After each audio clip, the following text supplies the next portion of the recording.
here, and particularly to the MPP from Mississauga Centre. It's lovely to be here. So you may be stand and there she is. There's Natalia.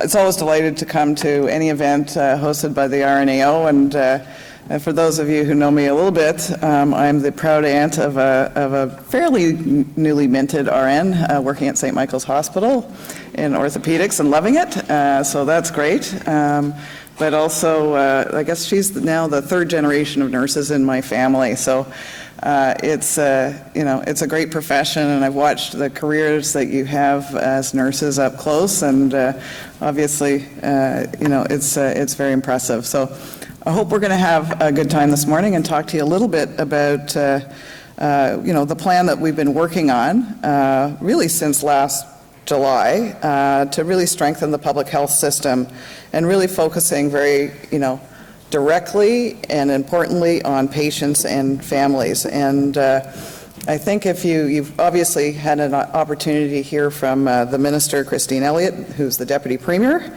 and talked about how the Government of Ontario is moving forward with the plan. I would say that as a public servant, it's a relationship between the public service and the minister that builds over time, and I would say that we're in a really good place in terms of really understanding what the government wants to achieve and how committed they are to actually dealing with some of the transition points and some of the places where the healthcare system doesn't function as well as it should for patients and families. I must say that I've come back to health. I actually started my career in the Ministry of Health in 1987, so did a long time and 10 years at Cancer Care Ontario.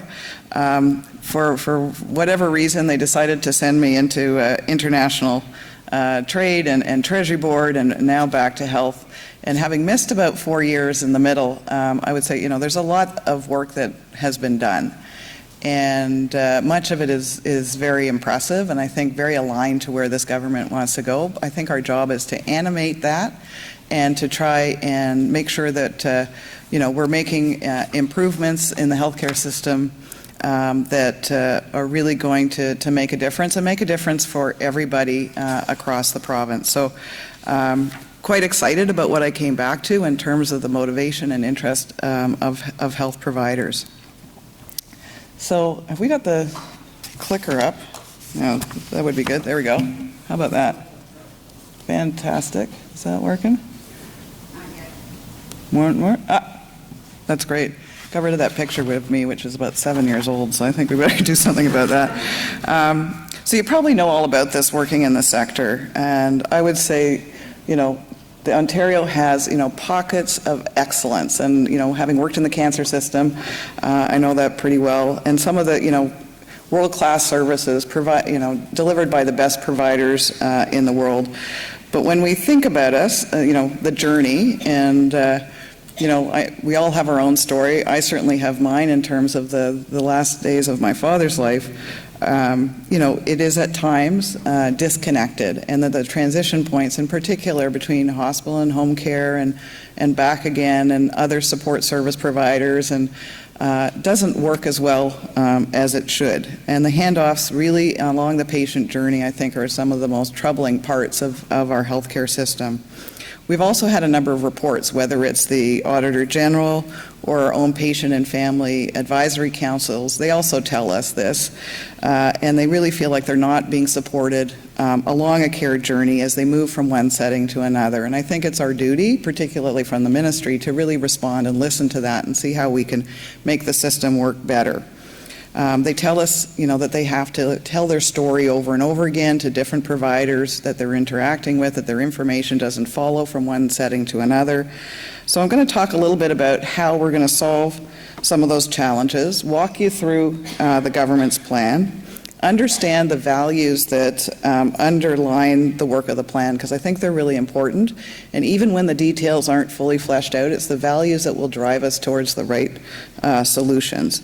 And really talk about how we're going to better connect care, because that's what it's really all about. and particularly the role of the Ontario health teams, and what role we hope they will play in a transformed healthcare system. And then we're going to talk a little bit about Ontario Health, which when the legislation is passed, and I understand it's been moving through the House fairly quickly, and looking forward to that, what the agency is going to do and how it's going to help us actually deliver the kind of health care that I think everybody wants to have. And really, we're going to talk about how we're going to create a sustainable healthcare system together. And there's lots of opportunity here, even within this plan, for all of us to shape how we get to that destination. And, I would look to, the nursing profession as, a key partner in doing that, whether, it's through an association, and the good work of the RNAO, or whether it's, where you work in your own healthcare organization. I think there's a real chance for us to all roll up our sleeves together and be part of the transformation. So you probably heard a fair bit of this from the minister, because she speaks, I think, as an experienced patient ombudsman, as a health critic, as now the Minister of Health, about really trying to talk about connected care. And I'm always, impressed when the minister talks about it, about the passion and knowledge that she brings to the discussion. And really about, how we want providers to work together as a coordinated team. And, I would emphasize that this isn't an idea that sort of came out of Queen's Park at all. This came from you and from the people who work in the sector who really wanted to do a different job for their patients. And so it's, how do we enable the work that you want to do in a way that I think is creative and responsible. So we're giving it a little more structure in order to really try and make true the aspirations of the people who work, on the front lines, the patients who are in the system, about what kind of system they want to have. And so we're really thinking about, how do we coordinate care across the transition points? How do we support patients to be able to navigate the healthcare system, 7 days a week, 24 hours a day? Because, again, being a family member, of what was 2 parents on home care, I know that issues in the home don't happen 9 to 5, and we know that, and we're also looking at, how do we enable modern digitally enabled healthcare. We have it, for our travel arrangements and a whole bunch of other things. And there are opportunities for us to use digital technologies to really improve how we deliver care to patients. So the brand promise here is that we really want Ontario health teams to put into place the systems and supports that will provide that round-the-clock care for people who need it. Again, we know that we have pockets across the province where we have, terrific coordination, where we know that people can book their appointments online, where they feel highly connected to their providers, and they can do all the modern things that I think people expect in this day and age. But it isn't uniform across the system. So our job is really to try and kind of figure out how we can make this kind of a standard across the whole province. And the other thing I think we want to do is see people as whole people. And having spent some time working in cancer care and renal care, I think we really want to make sure that we're looking at people as whole people rather than a disease and condition. That starts to get you into conversations, which we hope the Ontario health teams will do, around connecting people with the social services and housing and community transportation and the other things that are part of being able to live well in a community. So we're quite excited about those possibilities, and I expect over time that the Ontario health teams will push us in government to work across the silos in ways that probably have been challenging in the past, and we're kind of quite excited about that opportunity. So the plan is also going to integrate, as you've probably seen in Bill 74, multiple provincial agencies that actually intersect with the delivery system, provide a central point of accountability and oversight so that, again, we kind of have clear lines of accountability between the overseers and the delivery partners, and really do that in a way that is probably a little trimmer than what has been put into place in the past, and make sure that we are putting as many dollars as we can into the front line. And I think that's a really important message, and that's one of the prime objectives here, is to make sure that we are creating a sustainable healthcare system and that the resources are actually delivered to direct care. I'm just going to talk a little bit about the Patient Declaration of Values. We have a very active Ministers' Patient and Family Advisory Councils. They've also got a network across the province. Many of you probably had some interaction with them, whether it's working now with LHINs or in hospitals. I think they've got a virtual pool of about 800 people who can give us advice on whether we're doing things well or not. They've actually just produced in the last month a patient declaration of values. Much of it is about the interactions that they expect when they see their provider. So a little less about the system, but what they want to see when they actually get in a room with a healthcare provider. I would really recommend that you have a look at it. I think it's an important ambition. It's an important expectation of patients that I hope that we can all work together to live up to.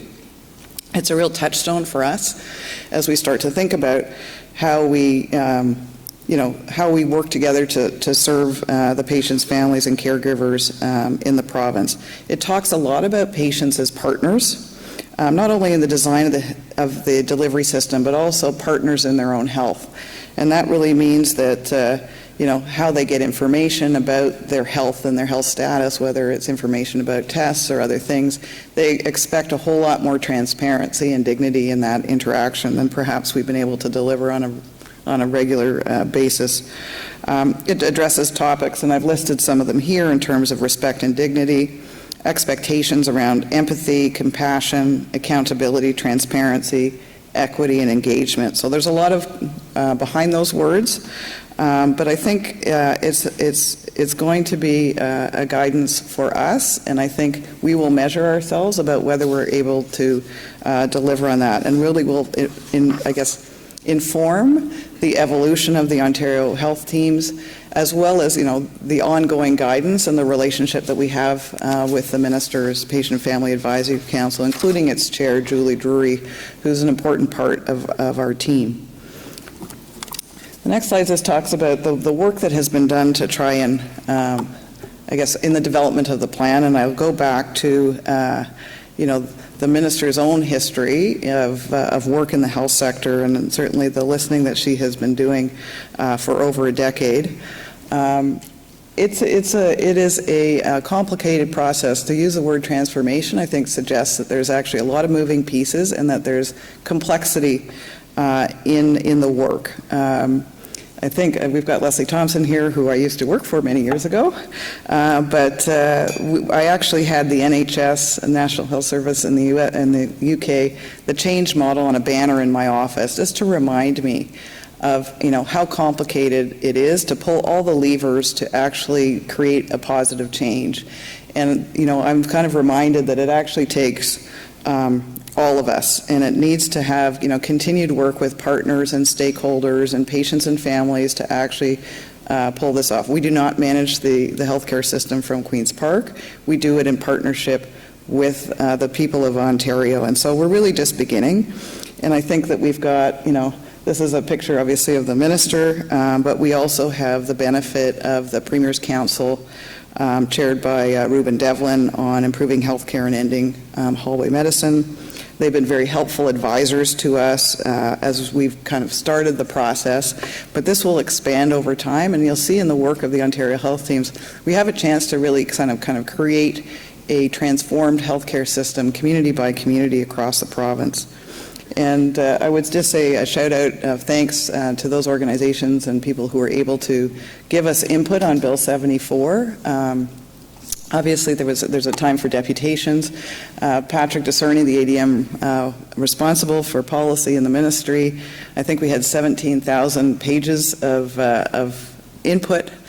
We have a team of people who've read through those. Many of those ideas might have found themselves a little outside of the framework of the legislation, but they're really good ideas that we are going to listen to and think about as we actually go on the journey of transformation. So I'm going to talk about Ontario Health Teams. I would say one of the things that's pretty impressive is, I'll go back here, is that Ontario Health Teams is an idea that has animated the sector. We've been talking about Ontario Health Teams for a while. We have about 3 proposals that came into the ministry before the guidance material even hit the street. So that sort of says that there's a pent-up demand to actually think about working together, and that the sort of some of the sort of ideas around how we can enable that have found great traction, I think, inside the sector. About 5 years ago, if I was coming here, I would have talked about Health Links, which was a kind of similar concept, only around the most complex patients, and really doing a better job of organizing care for them. I think that Ontario Health Teams take some of those ideas to a whole different level about how do we actually make care better and more coordinated for all of the people of Ontario. So it's actually pretty exciting for me to come back and have a chance to actually lead the work of the ministry, on the ministry side of this great endeavor on Ontario Health Teams. You know, one of the things that we're hoping, although we're talking about early adopters, and you'll see in the guidance material, kind of an orderly progression of kind of in discovery to sort of, you know, doing some work and actually being an Ontario Health Team. You know, our commitment is to how do we support Ontario Health Teams through a process to get to the place where they can really reliably offer better coordinated care. We were also promising kind of a lower rules environment, because at the end of the day, I know the people in this room are going to come up with ideas that don't quite fit in the silos or the boxes in the way that we run programs inside the Ministry of Health and Long-Term Care, and that's a really good thing. And I think what we want is to see innovative ideas coming to the fore, and that will give us, you know, a sense of, you know, how to do this better, and I think we're going to have to be a whole lot more flexible. That at times is not easy for people, you know, for those of us in the ministry, but I think we're really committed to working alongside with the Ontario Health Teams and breaking down the silos and bending some rules and changing some legislation if that's what's required, if those are the things that impede us actually getting to the destination of better coordinated care. So the guidance material is on our website. I don't know if some of you were able to see the minister on the day that the guidance material was launched. We had a webinar a week ago, Friday, to go over the materials. My expectation is that we will have lots of conversations, both, you know, with the ministry, within communities, about how we're going to shape and work this together. We've got some interesting ideas about, you know, bringing to you all the supports that you need in order to launch an Ontario Health Team. My hope is that this does not become fodder for consultants, that we actually kind of pull up our sleeves and work together and figure out how we use our own knowledge and experience to actually put this in on the ground. I think that some people have been a little critical about, you know, there isn't a master blueprint. I don't think if we actually had one out of the Ministry of Health and Long-Term Care that you'd like it very much, first of all. And I think also, you know, many of the people in the sector have come to us and say, focus on outcomes. Tell us what you want, and we will help tell you how to get there. And I think that's really, you know, our job is to set the expectations around improvements, and then really leave it to the people who, you know, work in the system to tell us about the how. So we're not going to be as prescriptive, perhaps, as some people might expect us to be or might want us to be in some cases. But as long as providers are working together, I think that's really the key glue in this. There was an article by the King's Fund not that long ago that described sort of the attributes of successful integration efforts. And I would say the message I got from that was it's really about relationships. So how do we put into place the relationships that allow us to really partner together in a meaningful way, to support each other across organizations, and to work as one coordinated team. So at a minimum, we're hoping that the teams will be comprised of primary care, hospital services, mental health services, home care, long-term care, and others. And I think even in the conversations we've had since the launch, it really doesn't take very long for the group that's starting to work on this to bring in the housing providers and the public health practitioners and the community support providers, and we're already seeing interesting configurations of people and organizations coming together who want to commit to the idea. certainly, I think there still is an opportunity to do some important work around some of the most complex patients in the province and really connect them, as I say, with health and social services and beyond, the traditional healthcare system. So there's a real opportunity here, I think, for all of us. And as I say, we're really interested in working together and figuring out how we're going to do this. So here is some of the partners that we're hoping will be part of Ontario Health Teams. I still do like some of the work that Walter Woodchus and others have done, which we will bring to the health teams around, different populations, segmenting the populations and looking at different needs. Like accountable care organizations that we've looked at around the world, we're not using that language.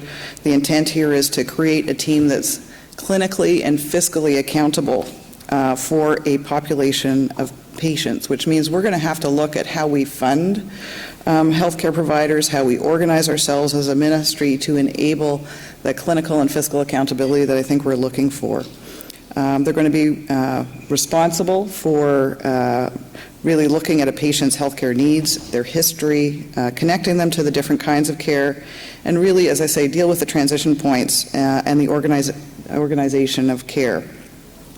We've put into place some digital capacity, and we're going to be working alongside with that to make sure inside the organization of Ontario Health, which is the provincial agency that we're creating, to make sure that patients have access to the digital tools, again, such as virtual visits, digital access to their own healthcare records.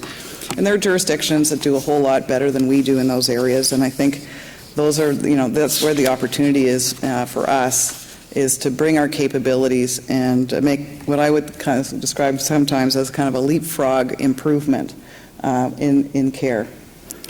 So really here's the promise.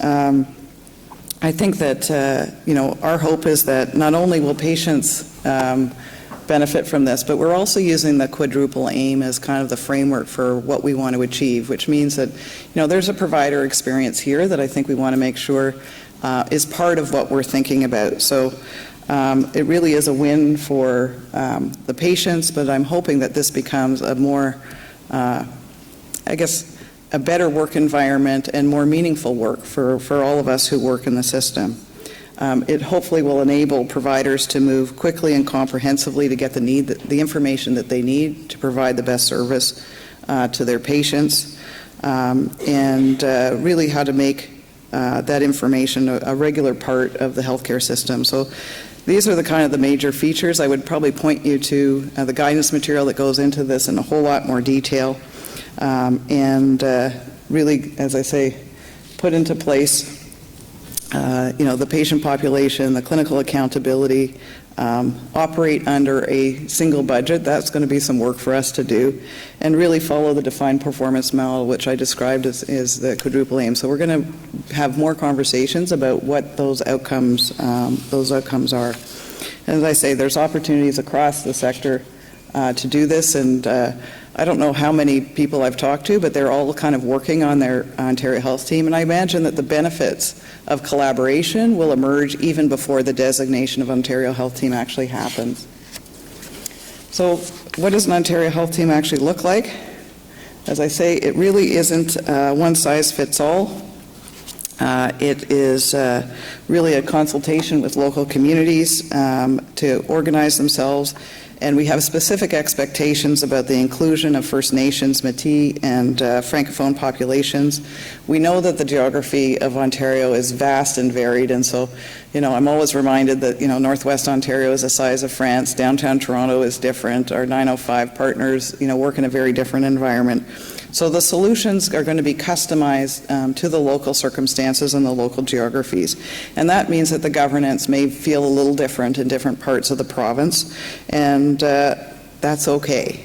It's really an opportunity for providers to take the lead and organize themselves in the way that best achieves the outcomes. So becoming an Ontario Health Team, again, we've got this process, and it really is an evolution. It's not a request for proposals. It's not kind of a top-down evaluation. It's really, are you ready to actually do this work, and then what work do you need to do to get ready to deliver more comprehensive more coordinated care. And so you'll see here from the self-assessment to the full application, the in-person visit is really to be able to see, are those relationships solid? Do they look good on paper, but how they feel when we get in the room together, and do these people actually know each other, and are they committing to making a difference for patients? And so there's an opportunity here, through this process for us, we'll be providing data and analytics in terms of, what do we know about the populations, what their needs are, looking at the clinical leadership in the province and asking them what's really going to make a difference and how they can support the development of Ontario health teams. There are fabulous researchers in Ontario who will help us evaluate whether we're actually fulfilling the promise of Ontario health teams, and really kind of use all that to give you a running start to be able to create these. We're not going to put particular restrictions on the types of care providers that come together, but they are going to have to meet some minimum requirements that we think come from the literature and the evidence about what's really going to make health teams successful. And we hope that over time, some of these may start a little small, and they may focus on a population or two, but the intent is at some point that they will grow and start to cover more of the province and include more providers, and as I said, include those that actually extend beyond the formal healthcare system, because we know those are the things that really matter to people. So I guess the question is, we're asking everybody, are you ready? And my sense is, do you have the relationships and the data? Do you understand your populations? Can you commit to doing this? Those are the kinds of questions that we're really asking. And it's really a moment of reflection to figure out whether you've got all the ingredients to be able to do this. And if not, what do you need to put together in order to get there? I would say that, some of the work that has been done by the sector is really, I think, positioned many of you to be able to get a pretty good running start on doing that. And so we're pretty excited. We're looking forward to, I guess it was about 4 weeks from now, we'll actually start to see some of the readiness assessments. We've got, as I say, a bunch in already. And we've had lots of conversations with providers who have brought interesting ideas. Some of them are a little outside, maybe what we thought about, but they're really good integrative thinking about particular patient populations.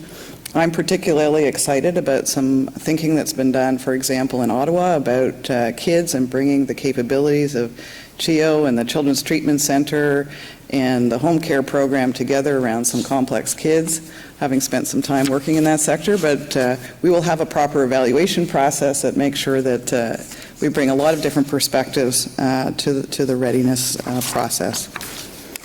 So I'm going to switch gears here a little bit and talk about Ontario Health. It's probably the part of the plan that might have received most of the attention, at least, on the provincial scene.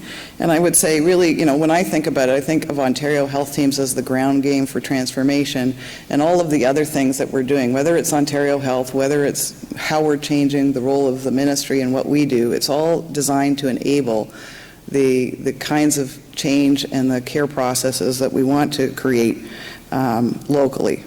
So the idea here is to bring together many provincial agencies that offer a whole bunch of important functions: clinical guidance, evaluation, public information, health sector analysis that actually help deliver better care on the ground.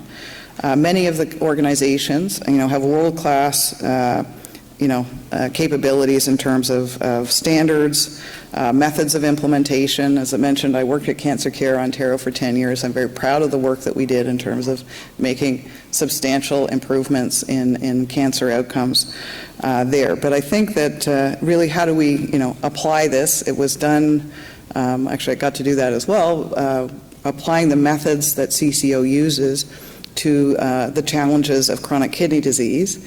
And now we think that there's real opportunity to actually take those approaches and apply them to other areas of the healthcare system. Probably the one that is the most sort of meaningful for me is mental health. I think there's a huge opportunity in mental health to do things differently and build out the sort of programmatic infrastructure and the relationship between, a provincial organization that has a strong mental health program with all the providers of mental health services in the province, this is, to me, I guess one of the most important things that we're going to do. The government is going to be putting, $3.8 billion into mental health services over the next decade. That's a huge investment. I worked in mental health for about 4 or 5 years early in my career. Those numbers, at the time were unfathomable. And so we have a huge opportunity to do something, big and meaningful in mental health. And I think we actually need to make sure that we're doing it on the basis of evidence, that we're actually measuring progress, that we're making the best use of every dollar. And so I would, dearly love to see the new Ontario Health Organization start to think about doing that, using some of the methods that have been shown to be very effective in the cancer space. So I think there's lots of opportunities there. I think, it really will make, a big difference bringing all these together. The other part of the story is there's a fair bit of kind of paper burden for, some of the providers who have many different funders. I think some hospitals, have 16 different funding lines from 16 different places. We counted 1,500 indicators. I'm not sure everybody uses all of those. I certainly don't. I don't know that each of those has a happy home inside the healthcare system where they're put to good use. So I think that there are real opportunities for us to actually consolidate and streamline. When we sort of look at what Ontario's health is designed to do, I think it is to, make the system work better. It's a little surprised to find that, all our agencies have 158 leases across the province, and maybe there's a way that we can organize ourselves a little better to both work in the verticals like cancer and renal and mental health, but also work across those silos and get back to the idea of whole people, because we certainly know that that's how people come. And having, spent some time in kidney care, there's a relationship, as you well know, between diabetes, renal care, and of course cardiovascular disease. And so how do we start to think about that in I think a more comprehensive way? So that's really the way that we thought about this. We, at one point, as we were kind of formulating how we would bring all this together, we kind of thought of a strong clinical agency, and we have eHealth Ontario and some strong digital capabilities in other places.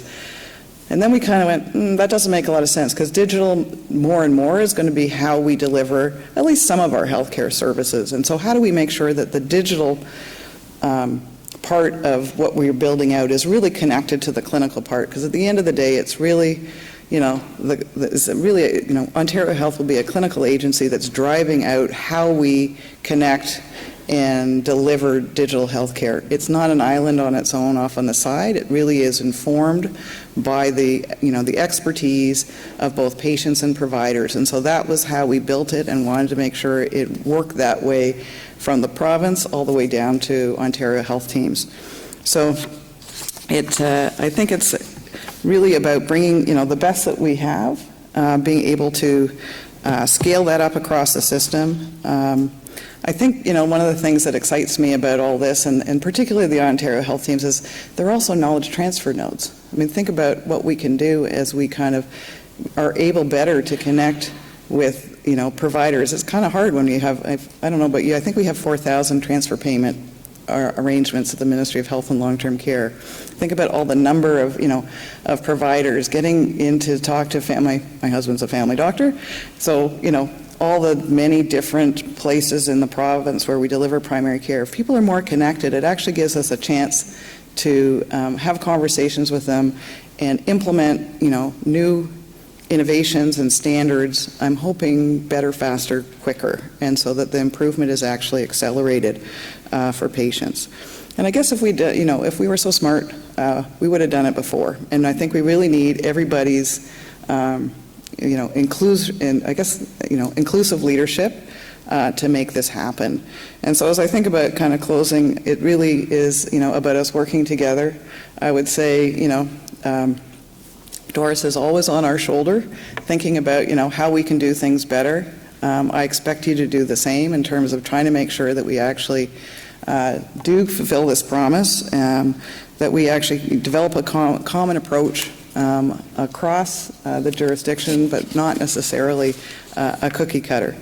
So we're going to do this in a stepwise way, and for those of you who are kind of worried about change, because that's pretty normal, that we're actually going to do change in a way that is organized and responsible and inclusive and with people I think at a pace that we can absorb and make sure we're doing the right things. So that's why we're kind of starting with early adopters, and we're going to learn how to do this before we spread this across the province, but I think the destination is pretty clear. So I'm excited about this. I think it's a wonderful opportunity. It's going to be a challenge, I think, for all of us, including those of us who work in government. I know that, as I mentioned at the beginning, the way the ministry works is going to have to change and accommodate new partnerships, new ways of sharing, accountability, sharing information, sharing power with the people who work in the system. I think we're ready to do that, but you'll tell us if we're falling short of the mark. So with that, I'm happy to finish and be delighted to take a couple of questions if that would be helpful for you.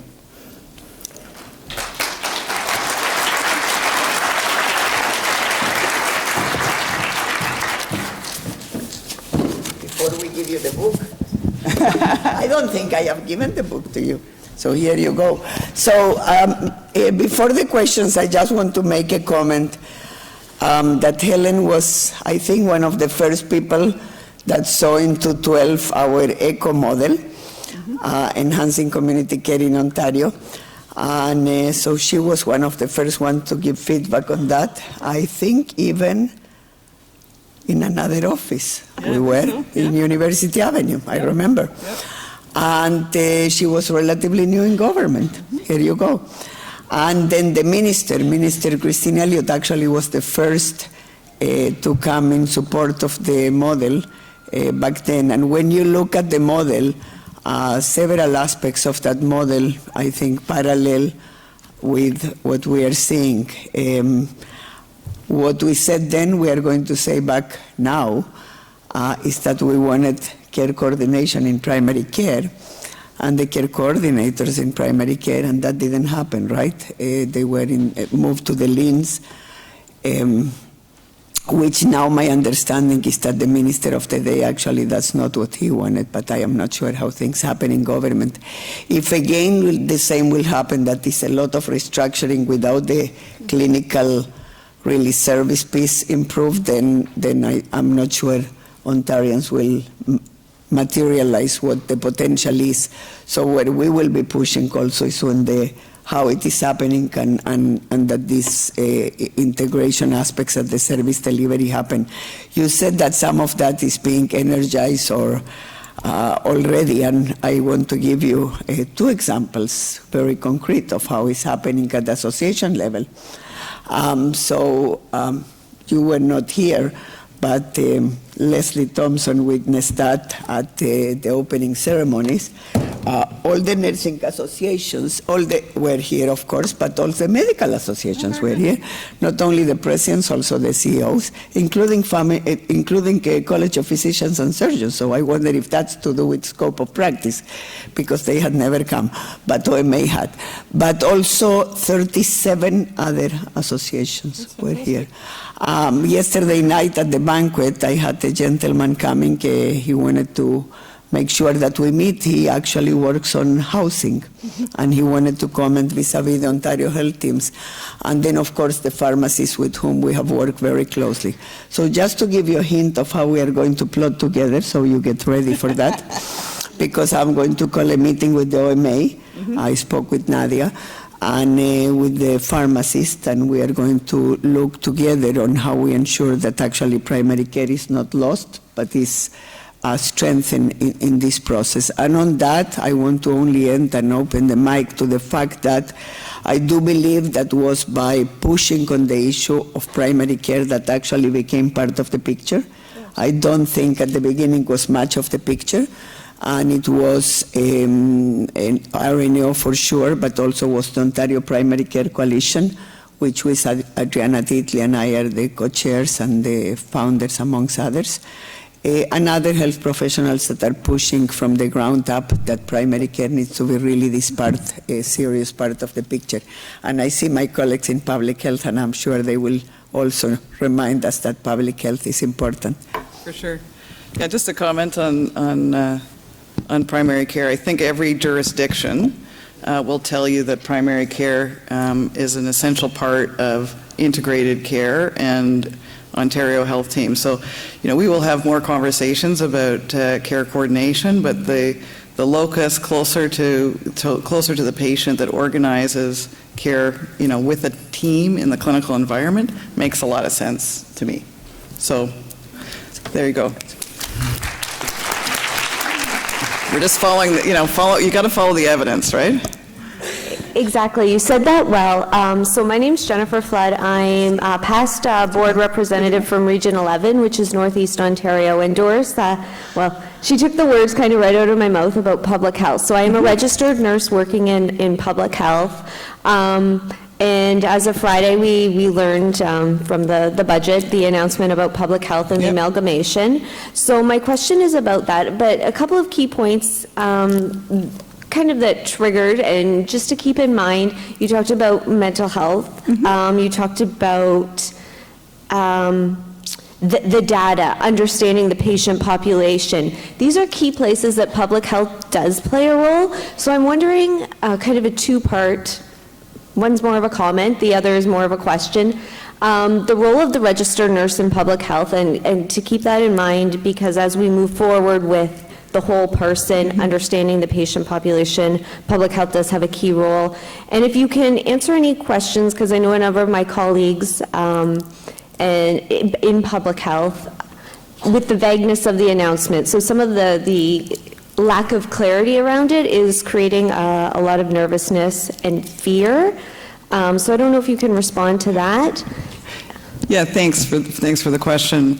I think, there's a lot of work that would be required to get from, the way that we're organized today to a more regional delivery of public health, as you described. And, I think we want to put into place processes to work with municipalities and others to make sure that we're making, we have a good kind of solid plan to do that. And we're just talking to Doris ahead of time. I'm not expecting changes to the Health Promotion Protection Act in terms of role. It's really about how we're organized to do the important public health functions. And, some of the public health units, this is a personal comment, having had to do waivers for medical officers of health and other things, it's challenging them to recruit and retain the capacity in some parts of the province. And so this is really, I think, designed to make sure that we actually have a strong public health system that is capable across the province, because we have some areas where if something happened, I think we'd be a little bit worried about the capabilities. It's not about the quality of the people, it's just,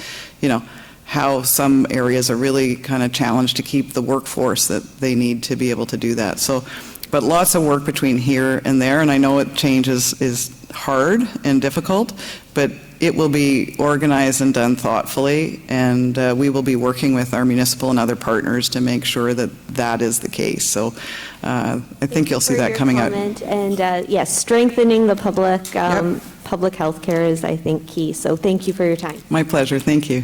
Thanks for your question. Good afternoon. Hi. My name is Paul-André Gauthier. I'm the president of the Clinical Nurse Specialists Association of Ontario. My question would be about not specialist care, but primary care also. When we're restructuring, we're changing quite a few things, and so people get confused with what is happening. But when I look at the healthcare system and the nurse practitioner clinic and the health centers, well, health centers is a good example that they have a lot of professionals working together, and people are on salary. But if we have physicians leading the teams that we are going to be creating, are they going to be on salary or are they going to be for for services? That's my little A, and then I have a little B. Okay. So I can answer A. I think, we have a structured relationship with the Ontario Medical Association as it relates to physician compensation. And so I think, our intention would be if there were any changes, we would do it through the vehicle of our relationship with the OMA. So there's no plan here to, unilaterally change how we pay doctors. And my hope is that we will find ways to work with primary care and the teams around them, the interprofessional teams, in the context of Ontario Health Teams. So in regarding to that aspect, because the health centers across the province, I know in Sudbury, for example, we have 2 health centers, one from the native and one for the French. So when things are well organized and are working well, and I see that we need to improve on these services instead of recreating something and changing it so much. But one of the issues we find with the health centers, we are short of money for the evening and the weekend services that we can provide. And then people end up in emerge. And we want to avoid people going to emerge. That's why the nurse practitioner clinic, the health centers, if they would be funded to be able to provide services, primary care services in the evening and the weekends, that will help a lot to prevent the hospital overload.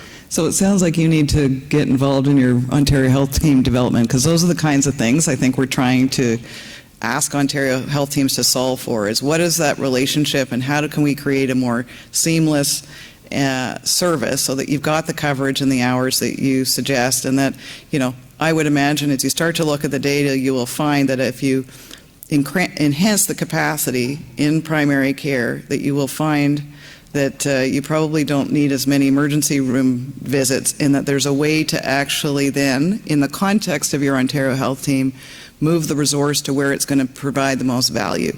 So I'm excited by the fact that I think you can solve those kinds of problems in the construct of an Ontario Health Team, and you can do that locally by working together. And we'll be there to kind of nudge it along for sure, but I think there's a real chance to do really important work together. My pleasure. Hi. Thank you. My name is Katie Dilworth, and I'm a member of Region 7 and the Community Health Nurses Interest Group, and I would like to congratulate you for taking on a really challenging program. Taking on this system is incredible, and it sounds like what you're planning is amazing, so I'm super excited about that. Thank you. It won't be successful without all of you. So Absolutely, absolutely. Which is what I'm here to comment on today. I would like to ask a question about the public health announcements this week. Some of these announcements, such as looking at the number of health units across the system, have been called for years, so good on you for looking at that, because I think there's some great potential there. I think we all think that, that's for sure. At a time of system restructuring, we need the population to be as healthy as possible, and that's what public health is about. We are the ones that are going to be helping you to keep those patients out of your hallways, so it's very, very important that you include us in this. The funding cuts proposed in this budget mean service reductions for the most vulnerable populations and will negatively impact the health of the population. Public health budgets are very, very small already. There isn't any back office more that can be cut. It has been cut year after year after year as budgets have been flatlined and decreased. If the government intent is really intent on reducing hallway medicine, then we need to work together with our public health units in order to enable this. So I would strongly, strongly urge you.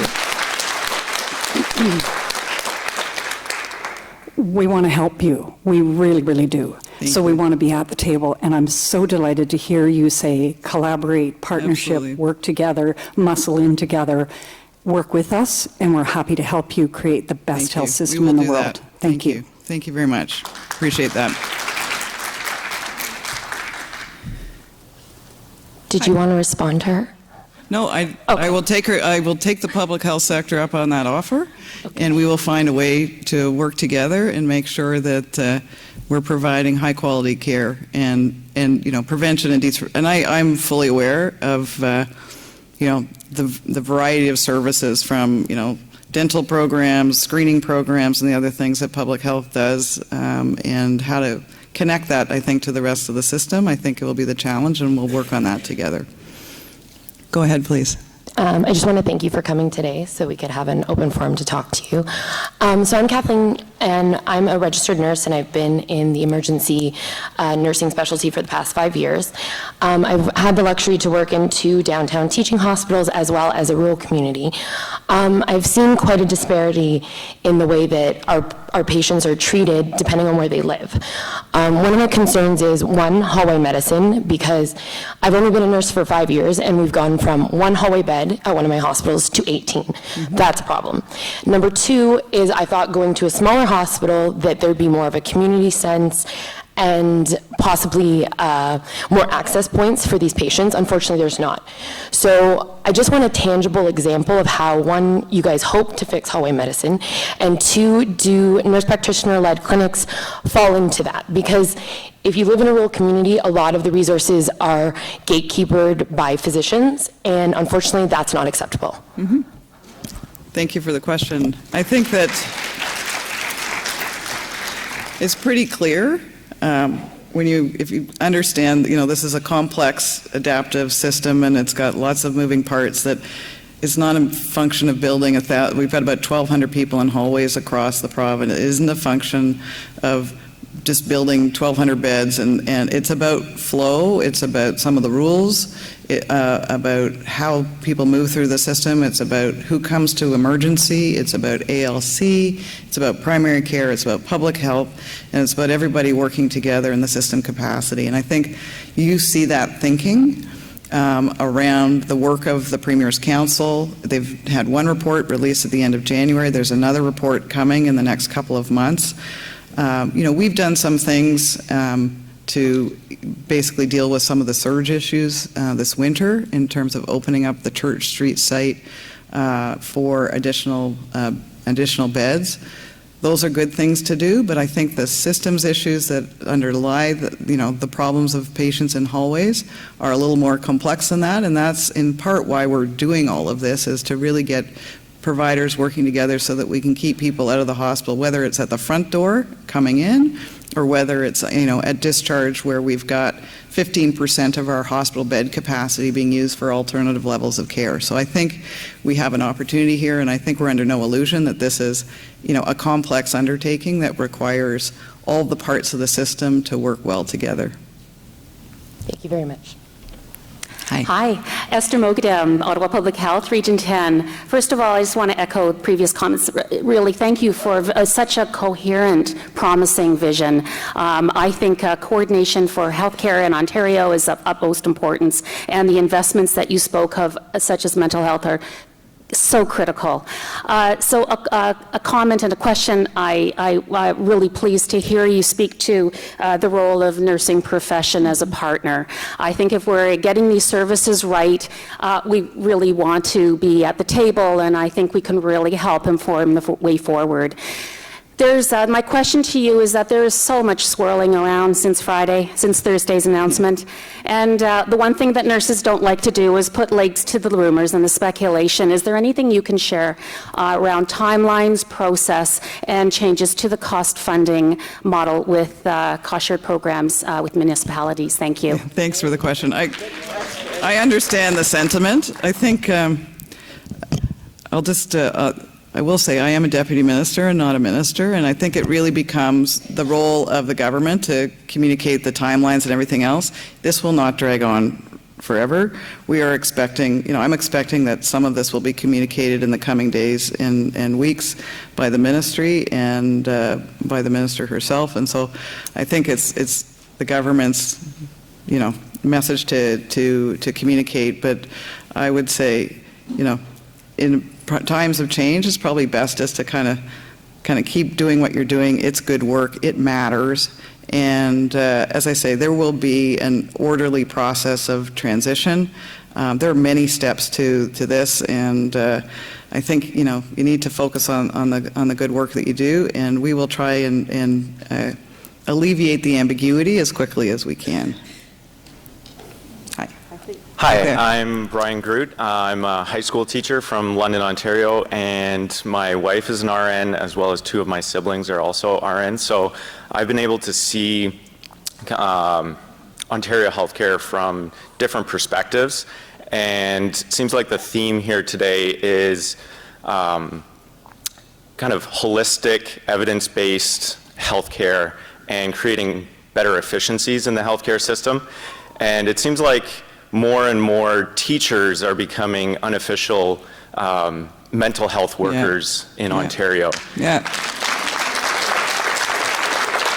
And on top of trying to manage the kids in their classroom without IEPs and additional challenges, how is your ministry working together with Ministry of Education to be able to provide the supports and programs to be able to actually educate health into our population? Because it starts, like in high school, there's so much that's already laid down as a foundation, and we need to start at a much younger age educating people about health, diet, sex education, and where is that going to come from? So how are you working together with other ministries to be able to educate and prevent? Because education, I think, is clearly correlated with health outcomes. Yeah, you're totally right about that.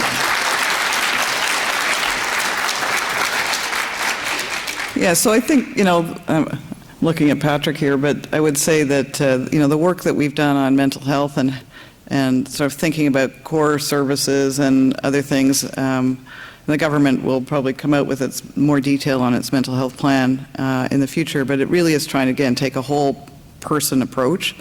It's an interministerial process.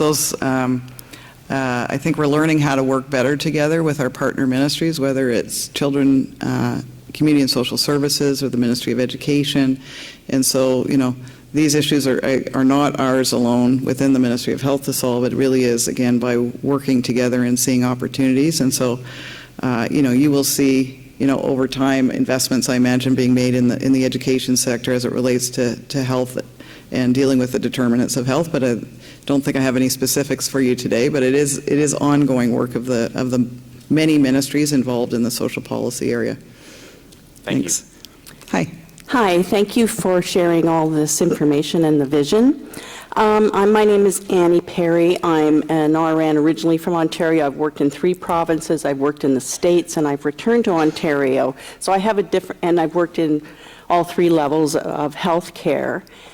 I guess one little tweak of information I would like to know is, from what your presentation is, will the health teams look the same throughout the province? Because I'm thinking, given the shrinking middle class, the disparities across the province, the learning needs of everyone, I wonder how that might translate. I also have concerns about the level of privatization. When you say you don't really you're not going to, restrict different ways that care will be delivered. Given my experience in the States, I'm sort of attuned to that, and I wonder if you see a commitment from this current Ontario government to accessibility and universality of health care, or do you see it sort of transitioning into more of a 2-level, semi-privatized system? Okay. I can answer those. So I think one of the things I want to say about the Ontario Health Team is that the intention is to allow the customization to local context, and whether that's the population, the geography. We have contemplated having some Ontario Health Teams that might be for, some will be geographic, but we may have one, as I mentioned, for Ottawa, specifically for kids, and thinking about that. So I think there's a real opportunity for that to be, kind of context driven, and so that will determine the exact configuration and how we get to the destination of, the metrics and the outcomes that we want to produce. I think the minister has been very clear, and both in the legislature and I wasn't here on Thursday night, but the minister, I think, has repeatedly talked about strengthening the public health care system, and I believe her. I think it's an important message. I'm not quite sure where the big privatization issue came from, but it certainly is the intent, and take the minister at her word that we are working, and the work of the ministry right now is to strengthen the public health care system in Ontario. That being said, there are private actors in the healthcare system today. Our job is to strengthen them too, to be honest, if it's nursing homes or home care providers or others. So I think, that would be my answer. I think that the minister answers that question very well on a regular basis, and she's right. Thank you. Hello, Deputy Minister. My name is Burton Moen. I'm an RN from Region 7. I'm also a recent grad, and I'm an aspiring public health professional. Thank you. And I just wanted to say we all really appreciate you being here, because we know that while politics drives change, that we all know where the work gets done. So thank you for being here and doing the work with us. One thing I wanted to ask about was this document, Ontario Health Teams, Guidance for Healthcare Providers and Organizations. Thank you for letting us all know about it. I am a bit disturbed about what I've seen in here, because we've been told that we're going to be consulted on things, but this guidance is already published, and there are some terms that are not in here, and they are very, very disturbing in their not being here. Community health, public health, and population health. The words primary care appear several times. So we know that upstream and downstream both need to be done. This is a very downstream focused document. So can you convince me that you're still concerned about upstream focuses when they don't appear in here?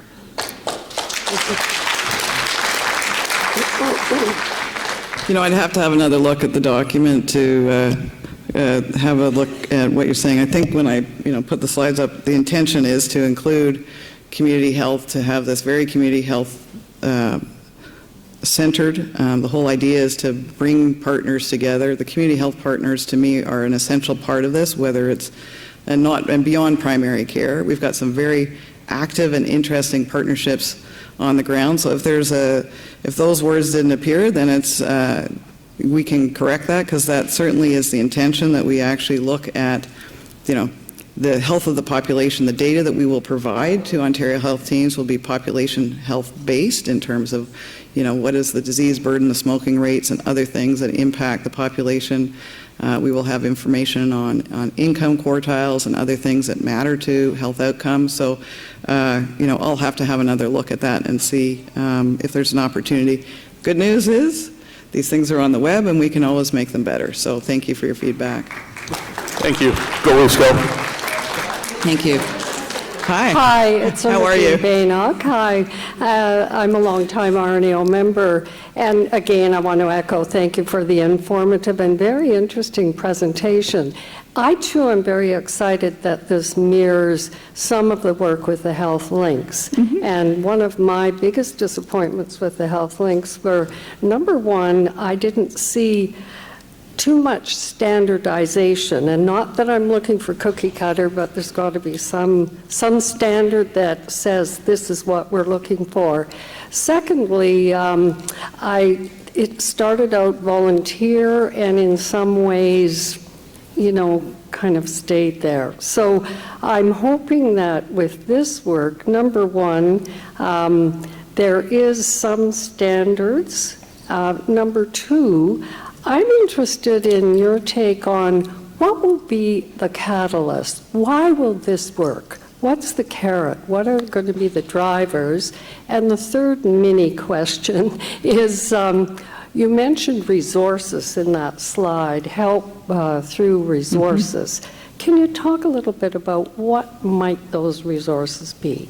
So remind me the first one. I got drivers, resources, and standards. Is there a standard?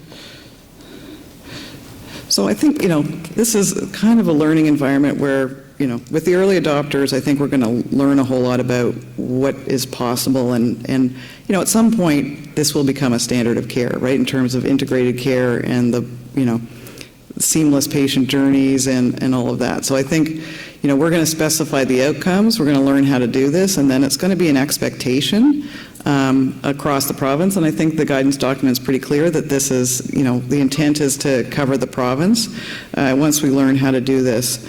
I would say I'll go to resources.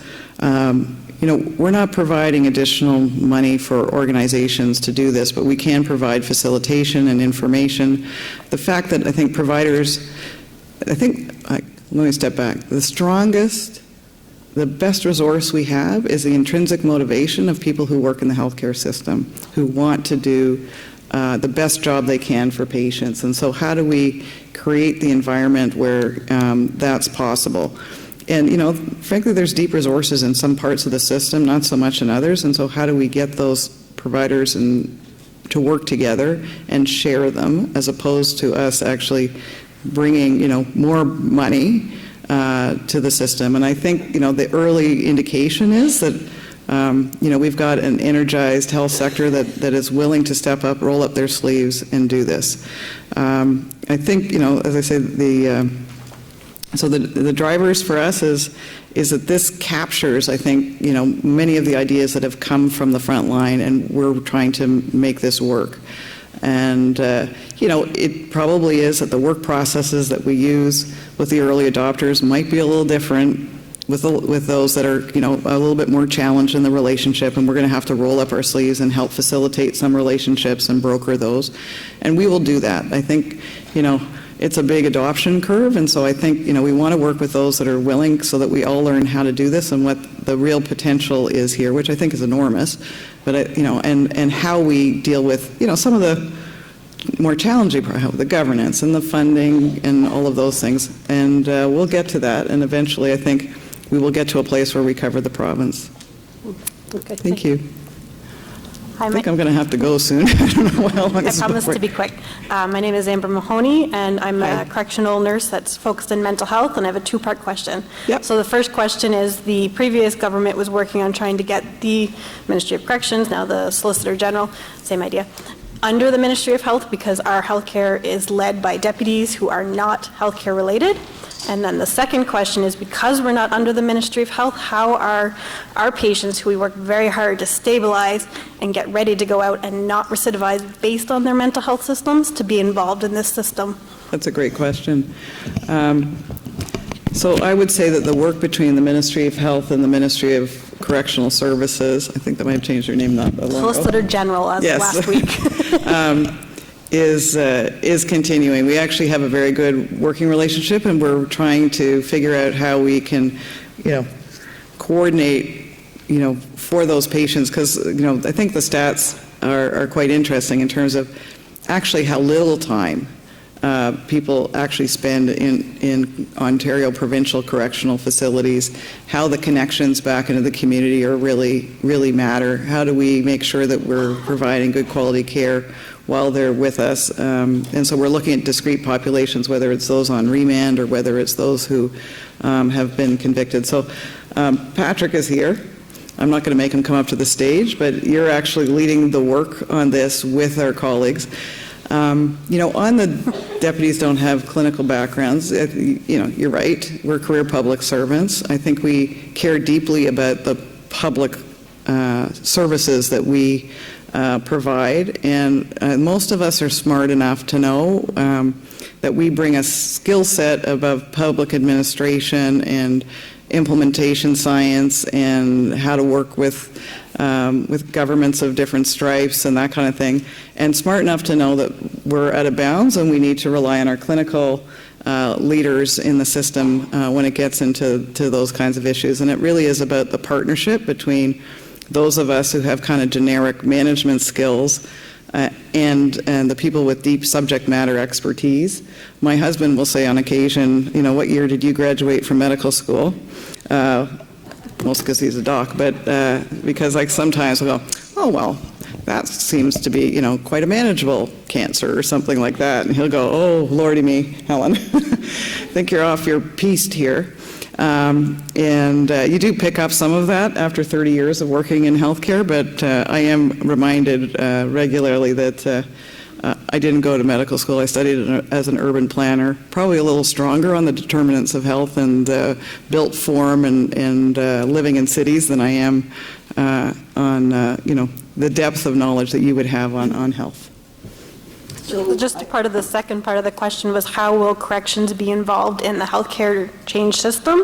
Because we're not under the Ministry of Health, so we don't have a representative there to help the continuation of healthcare. Yeah, so I think there is work between the Ministry of Corrections and the Ministry of Health that will probably end up kind of clarifying how we will work together. And then as Ontario health teams evolve, I think there's some real opportunities there to reach into correctional facilities and find ways to make sure at least the transition points particularly work for patients and there's, continuity for them. So that's the work that Patrick and colleagues are charged with. I know it's probably a slower process than you would like, but there is active work underway to work together. Thank you. Do we take the last question? Sure. No more. Sorry, just one person. Fortunately, it's just a comment. I have a mom on home care I have to go visit. First person in my two, and then that was the deputy. It's just a comment. Hi. Currently, I'm a parish nurse in downtown Toronto, new designation, faith community nurse. Oh, neat. But actually, my comment relates to, for 34 years, I worked in 22 different hospitals as a home care coordinator in a nursing capacity. I just wanted to urge you that hospitals don't dictate when you're ready to go home and how much home care you need and will arrange it. I think you need that neutral, independent assessment. As one doctor said years ago, if you're breathing, you're leaving. After a fall, I broke both arms and my dominant hand, and nobody asked how I was going to get in the house. Yeah. So just a plug that I believe that we need to do more in home care. Hospitals are full, long-term care homes are full. You sound like you're very familiar with the need for home care. Maybe we could make home care more available on a 24-hour basis. Yeah, thank you. Thank you very much. Thank you. Anyway, thank you very much for your time. It's been a pleasure to spend some time with you. I know there's a lot of questions, and we will continue to have discussions in the coming weeks and months. I know I can expect Doris on the other end of the phone on a regular basis. It's always a pleasure. So